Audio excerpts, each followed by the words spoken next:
Hello, friends. This is Bhupen Sharma, and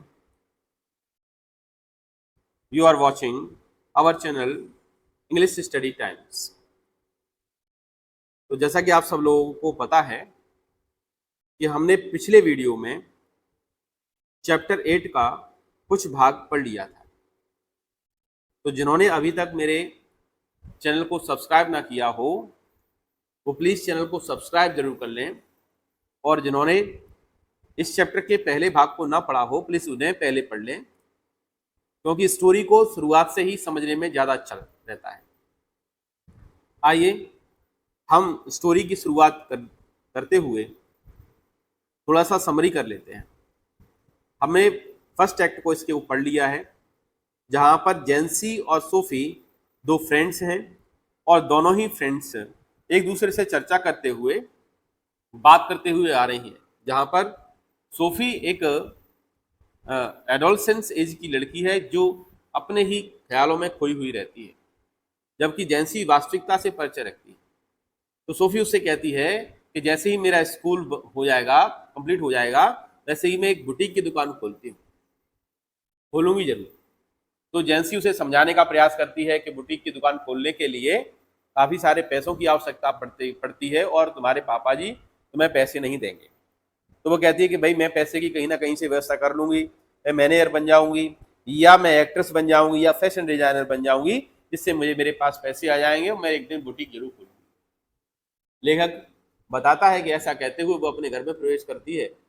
तो उसके पापा भी उससे कहते हैं कि भाई अगर बुटीक के पास तुम्हारे लिए पैसे आ जाएं तो हमारे पहले क्या है, हम सबके लिए एक घर खरीद लेना। ऐसा कहते हुए वो ब्रेड खा रहे हैं और उससे बातचीत कर रहे हैं। तो घर की कंडीशन थोड़ी सी अलग है। सोफी एक मध्यम वर्गीय परिवार में भी लोअर मिडिल क्लास फैमिली से बिलोंग करती है।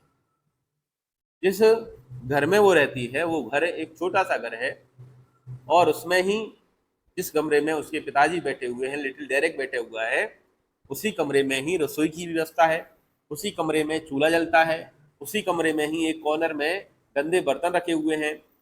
ये सारी की सारी चीजें देखने से हमें पता चलता है कि सोफी की जो कंडीशन है वो कैसी है, लोअर मिडिल क्लास फैमिली से बिलोंग करती है। बगल वाले कमरे में ही उसका भाई जियोफ बैठा हुआ है, जो अपनी मोटरसाइकिल रिपेयरिंग का कार्य कर रहा है। वो एक अप्रेंटिस मैकेनिक है और अपने मैकेनिक का काम भी कर रहा है।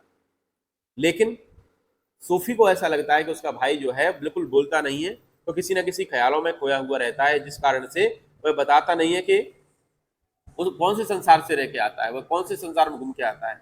वह भी चाहती है कि वह वहां पर घूमे, वह भी चाहती है कि जहां पर भी वह अपने भाई के साथ जाए उसकी प्रशंसा करें लोग, उसके स्वागत में सम्मान में खड़े हो जाए। तो वो इन्हीं ख्यालों में खोई रहती है। और फिर एक बार जैसे अपने भाई से बात करते समय वो कहती है कि मैं डैनी केजी से मिली। ऐसा वो इसलिए कह रही है क्योंकि वह अपने भाई का ध्यान अपनी ओर आकर्षित करना चाहती है, वह उससे बात करना चाहती है, क्योंकि उसका भाई बहुत ही कम बोलने वाला है। तो वो कहती है कि उसका भाई इस बात को स्वीकार ही नहीं करता कि तुम डैनी केजी से मिली कि नहीं मिली। लेकिन जब वो कहती है कि आप मेरी बात का विश्वास करिए, मैं एक दिन आर्केड में गई हुई थी, कपड़े देख रही थी, तो मेरे बगल में एक आकर आदमी खड़ा हो जाता है और वह और कोई नहीं, वह डैनी केजी था। इस बात को सुनकर जियोफ थोड़ा सा विश्वास कर लेता है और उससे पूछता है, तो अच्छा अगर तुम डैनी केजी से मिली हो तो बताओ वो कैसा दिखता है। तो वो बताती है कि उसकी आंखें जो हैं वो हरी आंखें हैं, बड़ी प्यारी आंखें हैं, वो इतना लंबा नहीं है जितना तुम सोचते हो। तो उसके बारे में दो एक बात बताती है। तो फिर जियोफ जाता है अपने पापा से कहने के लिए कि पापा ये डैनी केजी से मिली है। तो जब वो डैनी केजी की बात अपने पिताजी से करता है तो पिताजी उसकी बात को अस्वीकार कर देते हैं और कहते हैं कि ये एक क्या है, इसकी एक झूठी कहानी है, एक वाइल्ड स्टोरी है, और एक ना एक दिन इतनी सारी झूठ बोलने के कारण किसी ना किसी दिन किसी बड़ी समस्या में पड़ जाएगी। और इतने पे अपना हमारा पहला एक्ट खत्म हो जाता है।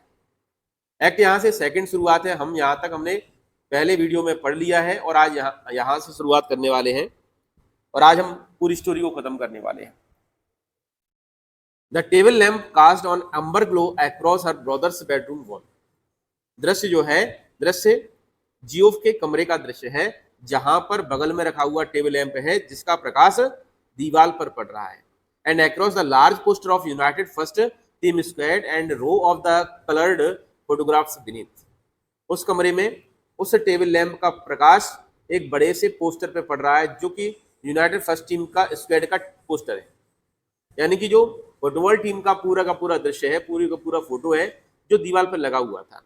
And row of the coloured photographs beneath, और उस बड़े से फोटोग्राफ के नीचे एक लाइन लगी हुई थी छोटे छोटे फोटोग्राफ्स की, जो कि कलर्ड फोटोग्राफ्स थे, उनके नीचे लाइन लगी हुई थी।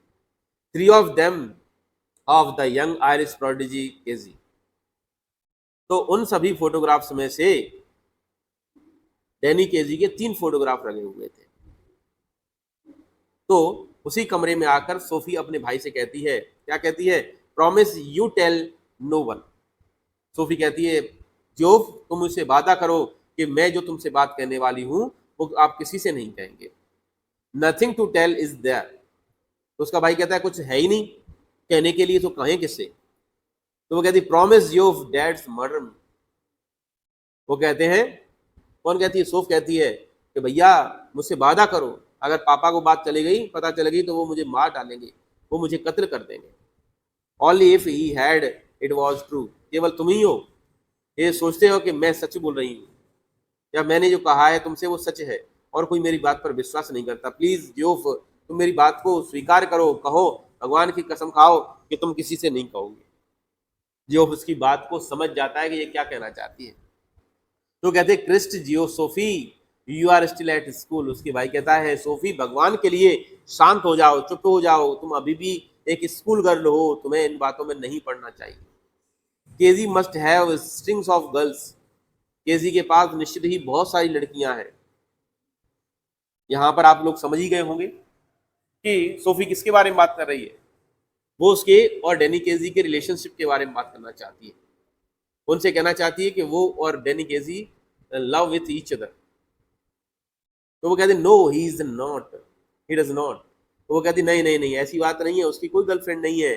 How can you know that he jeered. उसके भाई ने उससे क्या है डांटते हुए कहा कि तुम्हें कैसे पता चला कि उसकी कोई गर्लफ्रेंड नहीं है। तो वो कहती है he told me that's how. वो कहती है कि उसने मुझसे कहा कि उसकी कोई गर्लफ्रेंड नहीं है। As if anyone would tell a girl something like that, yes yes he did. तो उसका भाई कहता है, अगर कोई व्यक्ति किसी से इस प्रकार से बात की कहता है कि उसकी कोई गर्लफ्रेंड नहीं है, तो इसका मतलब है कि उसके पास है। ही is not like that, he is quite. वो कहती है कि नहीं, ऐसा नहीं है, वो बहुत ही शांत है। Not as quiet as all that apparently. तो कहती है जैसा लगता है वैसा वो है नहीं। It was nothing like that Geoff, it was me spoke first. वो कहती है इसमें कोई बात ही नहीं। जियोफ पहले मेरी बात सुनो, मैं पहले थी, वही थी, मैंने पहले बात करना उससे शुरुआत किया। आप सबको शुरुआत से ही कहानी पता है कि सोफी कभी भी डैनी केजी से नहीं मिली है, लेकिन वो अपने भाई से बात करने के लिए झूठी झूठी कहानियां क्या है गढ़ रही है।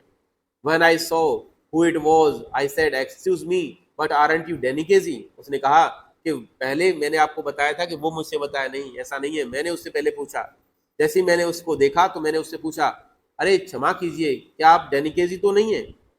And he looked short of surprise, और उसने मेरी तरफ देखकर कहा, अरे, थोड़ा सा आश्चर्यचकित हो गया। And he said, yes that's right, और उसने कहा, हाँ मैं डैनी केजी ही हूँ। And I knew it must be him because he had the accent, like when they interviewed him on the television.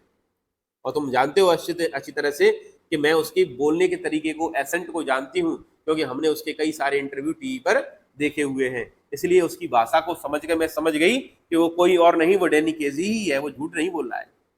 So I asked him for an autograph, इसलिए मैंने उससे autograph के बारे में कहा, फॉर लिटिल डेरिक, छोटे भाई के लिए। But neither of us had any paper और पेन, और हम में से किसी एक के पास भी पेपर और पेन नहीं था। So then we just talk a bit, इसलिए हमने कहा कि चलो थोड़ी देर बात ही कर लेते हैं, पेन और पेपर तो नहीं। About the clothes in the Royce window he seemed lonely. तो कहते हैं कि रॉयस विंडो में कपड़ों को देखते समय ऐसा प्रतीत हो रहा था जैसे वो अकेला है। After all it is a long way from the west to Ireland, आखिरकार आयरलैंड के पश्चिम से यहाँ तक आने में काफी लंबा समय लगता है। And then, just as he was going, he said, "If I would care to meet him." तो जब जैसे हम जाने वाले थे तो उसने मुझसे कहा कि हमें ऐसा लगता है कि हमें आगे अगले हफ्ते भी मिलना चाहिए। he would give me an autograph then, उसने मुझसे कहा था कि अगले हफ्ते वो मुझसे मिलकर मुझे ऑटोग्राफ देगा। of course I said I would, तो मैंने उसे कहा हाँ हाँ बिल्कुल, क्यों नहीं, हम बिल्कुल अगले दिन मिलने वाले हैं। as if he had ever show up, you do believe me now don't you, तो कहते हैं कि अगर वो तुम्हें देखो तो समझ जाना, तो मेरी बात पर विश्वास नहीं है। he dragged his jacket which was shiny and shapeless, तो उसके भाई ने उसकी बात को कोई उत्तर नहीं दिया। उसने अपनी जैकेट को उठाया जो कि चमकदार थी लेकिन शेपलेस थी, उसका जो साइज था वो छोटा मोटा हो गया था। And from the back of the chair and pushed his arm into it, उसने कुर्सी के पीछे से उस चेयर को उस जैकेट को उठाया और उसमें अपनी बाह डाल के उसे पहन लिया। She wished he paid more attention to the appearance, उसे लगता है सोफी को उसके भाई को कपड़ों पर थोड़ा ज्यादा ध्यान देना चाहिए। wished he cared more about clothes, he was tall with a strong dark face, handsome she thought, वो सोचती है कि हमारा भाई कितना सुंदर है, कितना बढ़िया है, कितना अच्छा लगता है, लंबा चौड़ा है ना, इसको थोड़े कपड़े उपड़े अच्छे पहन ले तो और ज्यादा बढ़िया लगेगा। It is the unlikeliest things I ever heard, he said, जाते हुए वो कहता है कि मैंने जितनी भी अभी तक तुम्हारी बातें सुनी हैं उन सभी बातों में ये सबसे भद्दी बातें हैं जिसको तुमने मुझसे कहा है। इस प्रकार से यहाँ पर क्या हो जाता है, एक और एक्ट खत्म होता है।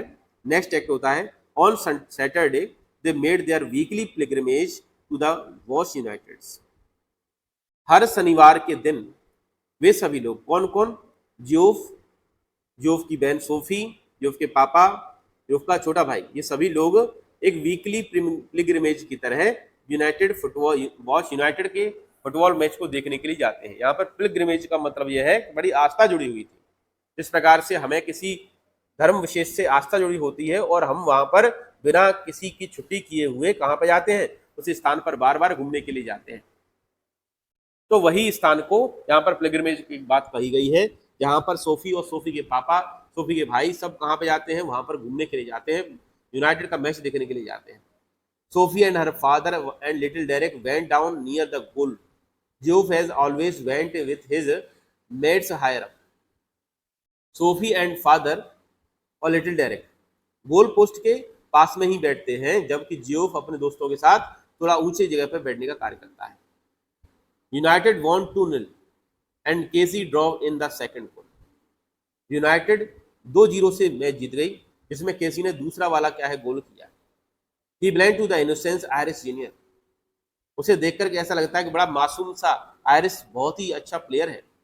Going round the two big defenders on the end of the penalty area with her father screamed him for him to pass and beating the hesitated goalkeeper from the yard, जब वह डेनी केसी गोल कर रहा था, दो defenders को छकाते हुए आगे की ओर पेनल्टी एरिया में बढ़ रहा था और सोफी के पापा चीख रहे थे, चिल्ला रहे थे, कह रहे थे इस बॉल को पास कर दो, और उसने गोलकीपर को छकाते हुए दर्जन यार्ड से उसने गोलकीपर को गोल किया। जैसे ही गोल हुआ सोफी ग्लोड विथ प्राइड, जैसे ही गोल हुआ सोफी ने क्या है बड़े ही गर्व से उसकी ओर देखा। And afterward Geoff was aesthetics, और इसी के साथ क्या है जियोफ भी बहुत उत्साहित हो गया। I wish he was an English man, someone said in the bus, और फिर उसके बाद सब लोग जब लौट रहे थे तो लौटते समय किसी ने बस में कहा कि अगर वह इंग्लिश मैन होता तो और ज्यादा बढ़िया होता। Ireland will win the world cup, little Derek told his mother when Sophie bought him home, जब सोफी लिटिल डेरेक को घर लेकर आई तो उसने लिटिल डेरेक ने अपने मम्मी से कहा मम्मी आयरलैंड निश्चित ही वर्ल्ड कप जरूर जीत जाएगा। Her father was gone to the pub to celebrate, और उसके पापा जो थे सोफी के पापा कहाँ जाते हैं, पब में जाते हैं सेलिब्रेट करने के लिए कि भाई आज हमारी टीम जीत गई है तो आज तो हमें पार्टी बनती है। What's this you have been telling, Jency said next week, जब सोफी अगले वीक जेंसी से मिलने जाती है तो जेंसी उससे पूछती है कि तुम आजकल क्या बकवास कर रही हो, आजकल जो तुम है तुम कौन कौन से क्या क्या बात कर रही हो, झूठी झूठी बात। तो सोफी पूछती है अबाउट व्हाट, किस के बारे में। Your Geoff told our Frank you met Danny Casey, तो जेंसी कहती है कि तुम्हारे भाई जियोफ ने मेरे भाई फ्रैंक से कहा कि तुम डैनी केसी से मिली। This was not an acquiescence, just Jancy being noisy but Sophie was startled. तो वो कहते हैं कि ये कोई बात नहीं हुई। जैसी थोड़ी सी गुस्सा हो रही है, लेकिन सोफी ने इस बात को टालते हुए कहा कोई बात नहीं, ओ वो वाली बात, ओ दैट। जेंसी frowned sensing she was covering, yes that. तो जेंसी ने देखा कि वह बात टाल रही है, तो जेंसी ने उसकी तरफ घूरते हुए कहा अच्छा। उसे लगा कि ये बात को ढक रही है, ये बात को क्या है छुपा रही है, तो उसने कहा हाँ वही वाली बात। Well yes I did. तो वो कहती हाँ हाँ वही ठीक है, वो वाली बात तो जो है हाँ हुई थी, एक बार मुलाकात हो गई थी डेनी केसी थे।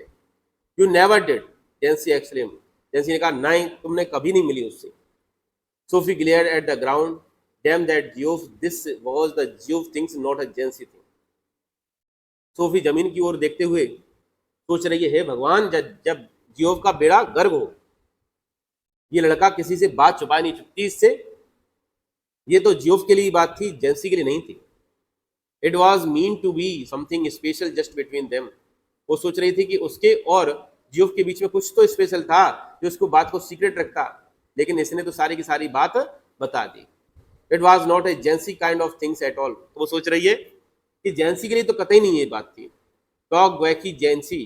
तो वो सोच रही है कि भाई ये जेंसी जो है ग्वैकी है, बात इसके पेट में पचती नहीं। Something like that and whole neighbours would get to know it. वो कहेगी अगर इस बारे में बात की या उसे बता दिया तो पूरे के पूरे आस पड़ोस के लोगों को पता चल जाएगा कि क्या हुआ था। Dam that Geoff was nothing secrets. तो वो सोच रही है कि जियोफ का बेड़ा गर्क हो, कोई चीज क्या है छुपके नहीं रखता। It's a secret mean to be. तो उसने अपनी सहेली से कहा जेंसी थे कि देखो ये एक सीक्रेट वाली बात है, ये रहस्य वाली बात है, जरूरी नहीं कि हर किसी को बताया जाए इस बात को। I will keep a secret so you know that. Jancy ने कहा देखो हम भी तुम्हारी बात को सीक्रेट ही रखेंगे, तुम जानती हो हमें, हैं हम कब से कछू नहीं कहते तुम्हारी बात। I was not going to tell any one. वो कहती है देखो हम किसी से नहीं इस बात को कहने वाले हैं। There will be the right old row in if my dad gets to hear about it. तो वो कहती है अरे तुम नहीं जानती हो, अगर हमारे पापा को ये बात चली पता चल गई तो घर में क्या हो जाएगा, विवाद पैदा हो जाएगा। रो का मतलब होता है झगड़ा या विवाद पैदा हो जाएगा। जेंसी ब्लिंक्ड a row. I have thought he had been chuffed as anything.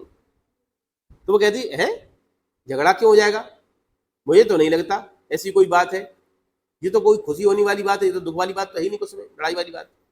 She realized then that Jancy did not know about the date bit. तो उसको ऐसा महसूस हुआ कि अब जेंसी को पूरी बात तो नहीं पती है, डेट वाली बात तो नहीं पता है, तो किसके बारे में बात पता, हल्की सी मिलने की बात के बारे में पता है, वो समझ गई। Geoff had not told about that. तो उसने सोचा कि जियोफ ने पूरी बात तो नहीं बताई, चलो जी तो अच्छा रहा। सी ब्रीथड मोर इजिली। अब उसे सांस में सांस आ गई, क्यों, क्योंकि उसका जो रहस्य था वो रहस्य छुप गया था। So Geoff had not let the her down after all. कम से कम जियोफ ने उसको उसकी बात रख ली थी। ही believed in her after all. वो सोच रही है कि कम से कम वो अब उसे बात पर विश्वास तो करता है। After all some things might be secrets. उसे लगता है कहीं ना कहीं मेरा भाई जो है मेरी बात को समझता तो है, उसको रखता तो है। तो वो कहती it was just a little thing really. I asked him for an autograph but we have not any paper और pen, so it was so good, how much had you said. तो वो कहती हाँ ये छोटी सी मोटी बात तो है ही, तो मेरे पास क्या है, एक दिन मिल तो गए, तो मैंने उससे ऑटोग्राफ के बारे में कहा, तो मेरे पास ना तो पेन था ना ही पेपर था, तो हमारे पास तो कुछ था ही नहीं, तो बताओ जियोफ ने तुम्हें कहाँ तक कितना बताया। Jesus I wish I have been there. अब जेंसी सोच रही है भगवान हम भी वहां पे होते तो कितना अच्छा रहते, इनसे क्या है बात कर पाते, डेनी केसी से मिल पाते। Of course my dad did not want to believe it. तो सोफी बताती है कि निश्चित ही मेरे जो डैडी हैं मेरी बात पर विश्वास नहीं करना चाहते हैं। You know what a misery he is, but the last things I need of is the queues of peoples around our house asking them what is all this about the Denny Casey. लेकिन तुम जानती हो हमारे घर में कितनी स्थिति खराब है ना, तो अगर तुम ये बात किसी से कह दोगी तो क्या हो जाएगा, हमारे घर के सामने लंबी लंबी लाइन लग जाएगी, लोग ये पूछने के लिए आएंगे बताओ डेनी केसी के बारे में पूछेंगे, बताओ डेनी केसी के बारे में क्या है क्या नहीं है, और जब मेरे पापा को बात पता चलेगी तो ही हैड मर्डर मी, तो मेरा कत्ल कर देंगे, वो मार देंगे। And you know how many mums get when here's a row. तुम जानती हो हमारी मम्मी जो है, वो मम्मी क्या है, जैसे ही झगड़ा घर में होता है तो कितनी बेचारी परेशान हो जाती है, वैसे परेशान रहती, बीमार रहती हैं, और जैसे ही अगर पापा झगड़ा करेंगे तो क्या हो जाएगा, बेचारी की तबीयत और खराब हो जाएगी। Jancy shed hushed, you can trust me Soph, you know that. Jancy कहती है, अरे हम तुम्हारे दोस्त नहीं हैं, तुम मेरी बात पर विश्वास कर सकती हो सोफ, हम कौसो नहीं कहेंगे। After dark she walked by the canal. अब देखो सोफी जो है वो आज डेट पर मिलने के लिए भी आई है, किससे, डैनी केसी से। और ये सारी की सारी बातें जो है झूठ है, इसने अपने क्या है घर पे या बाहर बताई है, वो सारी की सारी बातें झूठ है। After dark she walked by the canal, शाम के समय अंधेरा हो रहा था और अंधेरे में वह कैनल के किनारे चल रही थी। Along A sheltered path lighted only by the glare of the lamps from the warp across the water. नहर के एक तरफ जो छायादार रास्ता था, जिस पर प्रकाश सामने वाले क्या है रास्ते से आ रहा था, जो कि पानी से होते हुए वहां पर चमक रहा था। And the unceasing dawn of the city was muffled and distance. और शहर का जो शोर शराबा था, वो शोर शराबा वहां पर कहीं पर दूर दराज से नहीं था, बिल्कुल शांति थी, सन्नाटा था। It was a place she had often played in when she was a child. जब से वो जो बच्ची थी तब से समय से उस स्थान के बारे में वो सोचती आ रही थी कि जब कभी भी मौका मिलेगा तो वो उस स्थान पर अपने प्रेमी के साथ मिलने के लिए जरूर आएगी।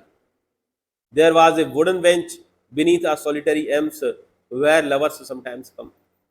तो लेखक बताते हैं कि वहां पर एक वुडन बेंच भी डली हुई थी, वहां पर एक अकेले खम्भे के पास, सॉलिटरी लैम्प यानी कि एक अकेला खम्भे के पास वहां पर क्या है बेंच बैठी हुई डली हुई थी लकड़ी की, जहां पर जो लवर्स थे कभी कभार आकर बैठ जाया करते। सी सेट डाउन टू वेट, वह भी वहीं पर बैठ गई और उसी का इंतजार करने लगी डैनी केजी का। It was a perfect place she had always thoughts so for meeting for this kind. वह एक सबसे अच्छा स्थान था जिस स्थान के बारे में वो हमेशा सोचती रहती थी कि जब कभी भी वह किसी के साथ अफेयर करते हुए मिलने के लिए आएगी तो इसी स्थान पर आएगी। For those who wish not to be observe, क्योंकि यहाँ पर कोई भी व्यक्ति किसी को ऑब्जर्व करने के लिए नहीं आता, कोई ढूंढने के लिए या देखने के लिए नहीं आता। सी न्यू ही वुड अप्रूव। अब वो जानती थी कि कहीं ना कहीं उसको उसकी बात को स्वीकार कर लिया जाएगा, मान लिया जाएगा। For while waiting she imagine his coming. अब वो सोच रही है, ख्यालों में खोई हुई है, इस बात में खोई हुई है। अब वो सोच रही है, इंतजार कर रही है कि कौन आएगा, डैनी कैसी उससे मिलने के लिए आएगा। बल्कि उसकी तो कहीं से मुलाकात हुई नहीं है, किसी ने टाइम भी नहीं दिया है, फिर भी वो कल्पनाओं में खोते हुए वो सोच रही है कि वो आ रहा है। She watched along the canal, seeing him come out to the shadows. वह छाया में से आते हुए उस व्यक्ति को, डैनी केजी को आते हुए देख रही है। Imagining her own consequence excitement, अपने ही ख्यालों के कारण वह बड़ी ही उत्साहित लग रही है कि देखो मेरा डैनी केजी मुझसे मिलने के लिए आ रहा है। Not until sometimes he elapsed did she begin balancing against this idea of the not coming. है ना, तो वो इस बारे में सोची नहीं है कि भाई उसके बारे में उसे तो डैनी केजी को कुछ पता ही नहीं है, लेकिन वो अपने विचारों को संतुलन बनाने के लिए क्या कर रही है, सोच रही है कि डैनी केजी उसके पास मिलने के लिए आया हुआ है। ऐसे ही चल रहा है उसका मन में। Here I sit, she said to herself, wishing Danny would come, wishing he would come and sensing that I am passing. वह सोच रही है और सोचते हुए वो कहती है अरे मैं इधर बैठी हुई हूँ। वह कहती है अपने आप से और सोचती है कि wishing Danny KG would come, और इसी ख्याल में खोई हुई है कि डैनी केजी पक्के में आएगा। Wishing he would come and sensing the time passing, वह यही सोच रही है, उसके सोचने का कार्य यही है कि वह डैनी केजी उसके पास आएगा और इसी प्रकार से वह समय गुजार रही है। I feel the pang of the doubts stirring inside me, I watched for him but still there is no sign of him. वह उसको देख रही है लेकिन उसका कहीं पर दूर दराज तक कोई नामो निशान नहीं है।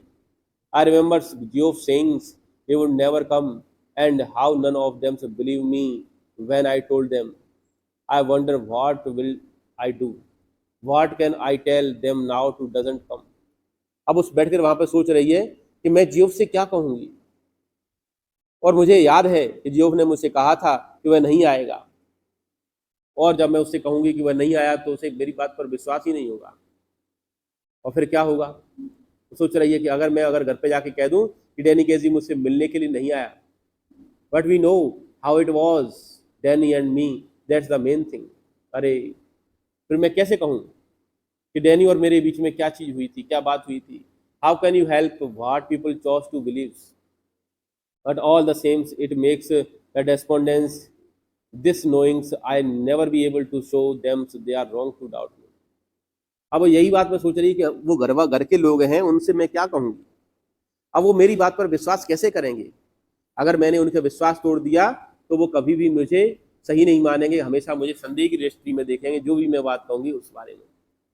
अब वो बैठी हुई सोच रही है और सोचते सोचते उसके मन में ख्याल आ रहा है। She waited measuring in the way the changing talking place in her. अब वह अपने घर की ओर सीधी निकल रही है और सोचते हुए जा रही है, विचार करते हुए जा रही है, वो क्या कहे क्या नहीं कहे। वैसी बात में सोच रही है कि एकदम से उसके मन में कुछ विचार आता है। ना I have become sad she thought. उसने सोचा कि ऐसा हो जाता है, कैसे करती हूँ कि मैं दुखी हो जाती हूँ। And it is a hard burden to carry this sadness. और दुखी होना भी एक बहुत बड़ा भार है। Sitting here waiting and knowing he will not come, I can see the future and how I will have to live with in the burden. अब वो सोच रही है कि वह यहाँ पर बैठकर उससे मिलने के लिए आई हुई है, उसे पता है कि उससे मिलने वाला कोई नहीं है, लेकिन वह ये भी देख रही है कि अगर मैंने घर जाकर कह दिया कि डैनी केजी मुझसे मिलने के लिए नहीं आया और मैं दुखी होकर घर पे गई, तो ये दुख का भार मैं पूरे जीवन भर नहीं सह पाऊंगी। They of course will doubt me as they always doubted me. वे उसी प्रकार से मेरे ऊपर संदेह करेंगे जिस प्रकार से वो हमेशा मेरे ऊपर संदेह करते हैं। But I will have to hold up my head remembering how it was. लेकिन अब वो क्या करती है, अपने सर को पकड़ लेती है और सोचती है क्या हुआ कैसे हुआ। अब वो एक नई कहानी गढ़ने वाली है, सोचने वाली है। Already I envisage the slow walk and the Geo disappointed face when I tell him he did not come that Danny and then he will fly out and slam the door। अब वो सोच रही है कि अब वो अपने भाई से जाके कहेगी कि वो नहीं मिलने आया, तो बेचारा वो दुखी हो जाएगा और दुखी होने के बाद वो क्या है, वहां से चला जाएगा और चला जाकर क्या है, अपने कमरे का दरवाजा एकदम से पटक देगा। But we know how it was, I shall tell myself Danny and me. और मैं उससे कह दूंगी कि क्या मैं डैनी केजी से मैंने कहा होगा, क्या कहा होगा, डैनी और मैं। It is hard things it's sadness. अब वो कहती है कि ये सैडनेस जो है मेरे लिए बहुत कठिन है, तो मैं क्या कहूँगी, एक नई कहानी कह दूँगी। क्या कह दूँगी? She climbed the crumbled steps in the streets outside the pub, she passed her father's bicycle propped against the wall. वह सड़क के बाहर जा रही थी, तभी उसने पब के सामने देखा कि उसके पापा की साइकिल वहीं पर रखी हुई है दीवार के सामने। और पापा की साइकिल देखने के बाद वो खुश हो जाती है। उसने कहा पापा को बातों में लेना क्या है कठिन है, लेकिन भाई से बात करना सरल है। He would not be there. उसने सोचा कि पापा तो वहां पे नहीं होंगे। व्हेन सी गॉट होम, जब वह घर पहुंचेगी तो क्या होगा। Excuse me but aren't you Danny KG. अब वो सोचने लगी, क्षमा कीजिए क्या तुम डैनी केजी तो नहीं हो। Coming through the arcade she pictures him again outside the Royce. Arcade से बाहर आते हुए उसने फिर से फिल्माना शुरुआत कर दिया कि रॉयस विंडो के बाहर की तस्वीर को उसने फिर से अपनी आंखों के सामने फिल्माना शुरुआत कर दिया कि क्या हुआ होगा। He turns readingly, slightly, yes, that's right। और वो मुड़कर कहा, अरे ये तो तुम ही हो। I watched you every week with my dads and brothers, we thinks you are great। उसने कहा जब मैं उससे मिलूंगी तो उससे कहूंगी कि मेरे भाई, मैं और मेरे पिताजी सभी लोग तुम्हें देखने के लिए, तुम्हारे हर रोज हर वीक तुम्हारे मैच देखने के लिए आते हैं। हम सोचते हैं तुम बहुत अच्छे खिलाड़ी हो। Oh well now it is very nice, that's very nice. तो वो कहेगा अरे वाह ये तो बहुत अच्छी बात है, तुम लोग देखने के लिए आते हो। I wonder would you mind signing an autograph. अगर तुम्हें आश्चर्य ना हो तो मैं तुमसे एक ऑटोग्राफ लेना चाहूंगी। His eyes are on the both level on your own. उसकी आंखें उतनी ही समान हैं जितनी कि तुम्हारी आंखें। His nose is freckled and turns upward slightly. उसकी जो नाक है हल्की सी फ्रेकल्ड है और ऊपर की ओर थोड़ी उठी हुई है। And when she smiles it does so shyly exposing teeth with gap between. और जब वो मुस्कुराता है तो शर्मा जाता है। क्यों? क्योंकि वह अपने दांतों के बीच में जो गैप है उस गैप को नहीं बताना चाहता है। His eyes are green. उसकी आंखें हरी हैं। And he looks straight at you, they seem to a simmer. और जब तुम उसकी आंखों में देखोगे, आंखें डाल के बाद देखोगे तो कैसी हैं, बेचारी शरमाई हुई आंखें हैं। दे सीम जेंटल मोर अफ्रेड। बहुत ही प्यारी आंखें उसकी, ऐसा लगता है जैसे कि डरी हुई है। Like a gazelle and you look away, you let his eyes run over your littles and then you come back to find them slightly breathless. जब तुम उसको देखोगे तो उसको देखने पर तुम्हारी सांसें रुक जाएंगी। And he says I don't seem to have a pen और एट ऑल, और वह मुझसे कहता है कि मेरे पास ना तो कोई पेन है और ना ही कोई पेपर है। You realize you haven't either, और तुम जानते हो कि मेरे पास में भी पेपर नहीं होगा ना पेन होगा। My brother will very sorry you से, तो मैं उसे कहूंगी मेरा भाई जो है बहुत दुखी होगा तुम्हारी इस बात को सुनकर। And afterward you wait there lone in the arcade for a long time, और इसके बाद हम दोनों ने काफी लंबे समय तक आर्केड में बैठकर समय व्यतीत किया। Standing where he stood remembering he soft melodious voice, वहीं पर खड़े होकर वहीं पर बैठकर हम लोगों ने समय व्यतीत किया, और वहां पर क्या है, मुझे उसकी बड़ी प्यारी सी आवाज याद है। The shimmer of the green eyes, उसकी हरी हरी आंखों की सरमाल। नो टेलर्स देन यू, तुमसे ज्यादा लंबा नहीं है। नो बोल्डर देन यू, ना तो तुमसे ज्यादा बहादुर है। The prodigy the innocent genius the Denny Casey, तो वो किससे कहेगी इन सारी बातों को? अपने भाई जियोब से कहेगी कि भाई इतना मासूम है, इतना प्यारा है, लेकिन तुमसे ज्यादा बहादुर नहीं है, तुमसे ज्यादा लंबा नहीं है, तुमसे ज्यादा सुंदर नहीं है। And she saw it all again, और फिर से उसने उस नई कहानी को रच दिया और फिर से देख लिया। और उसने कहा last Saturday saw him's ghost pass the dumbering's defenders hear the 50,000 catch their breaths as he hovered momentarily over the ball. तो उसने फिर से क्या, हर शनिवार की तरह इस शनिवार भी उसे देखने के लिए जाती है और उसे देखती है कि भाई डिफेंडर्स को छकाते हुए डैनी केजी 50,000 दर्शकों के सामने सांस रोकते हुए बॉल को हिट करने का कार्य करते हैं। Then the explosion of the sounds as he struck the crispy into the goal and sudden thunderous eruption of the accent approbations, और जैसे ही बॉल होता है, बॉल के साथ साथ पूरे का पूरा क्षेत्र क्या है, शोर शराबे से भर जाता है, आवाज आती है, एकदम से सब लोग आवाज करते हैं। इसी के साथ हमारा चैप्टर नंबर 8 खत्म हो जाता है। उम्मीद है आप सबको चैप्टर समझ में आया होगा। उम्मीद है आपको भविष्य में भी जरूरत पड़ेगी। तो अगर अच्छा लगा हो तो सब्सक्राइब जरूर करें, लाइक करें, शेयर करें। Thank you very much.